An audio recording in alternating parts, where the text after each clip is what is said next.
જય શ્રી કૃષ્ણ મિત્રો, મારું નામ છે શિવાભાઈ ભીલ. હું ગોવર્ધન નાથજી એનર્જીસ LLP માંથી આવું છું. આપણે ભાવનગર જિલ્લાના મોવા તાલુકાના બગદાણાની બાજુમાં ટીટોડિયા ગામના પ્રગતિશીલ ખેડૂતની મુલાકાતે આજે આવ્યા છીએ. તો એને ડુંગળીમાં કઈ રીતના ટ્રીટમેન્ટ કરી છે એનો આપણે અભિપ્રાય લેશું. આપનું નામ જણાવશો દાદા?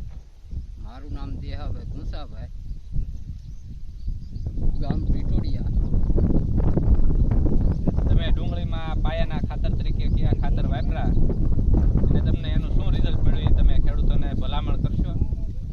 આમાં મેં ઉત્પન્ન કરીને ખાતર છે, એમાં મેં 3 થેલી વીઘે નાખ્યું પાયાનું ખાતર. એનું તમને રિઝલ્ટ કેવું લાગ્યું ડુંગળીમાં? અને અત્યારે આમાં 120 થી 25 થેલા થાય એવું મારો અંદાજ છે. ઉતારો ટૂંકમાં વધ્યો. દેશી આમાં નકર મેં 5 વર્ષ આ નાખ્યું નથી. દેશી ખાતર 5 વર્ષથી નથી નાખ્યું, તો એ તમને ડુંગળીનો ઉતારો વીઘે 100 થી 120 ઠેલાનો મળશે. હા, મળશે એવું લાગે છે. તો તમે ખેડૂતોને ભલામણ કરશો આ ખાતર વાપરવા માટે? વાપરવામાં જીવાકે ઓછી આવે છે, એવું દવાના છંટકાવ ઓછા જોવે એટલે છોડની રોગ પ્રતિકારક શક્તિ સારી રહે છે.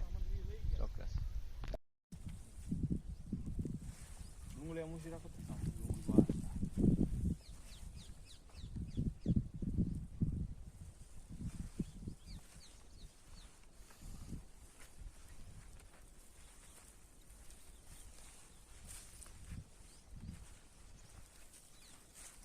સાઈડમાં રાખજો, સાઈડ મૂકી જો, ત્યાં સાઈડ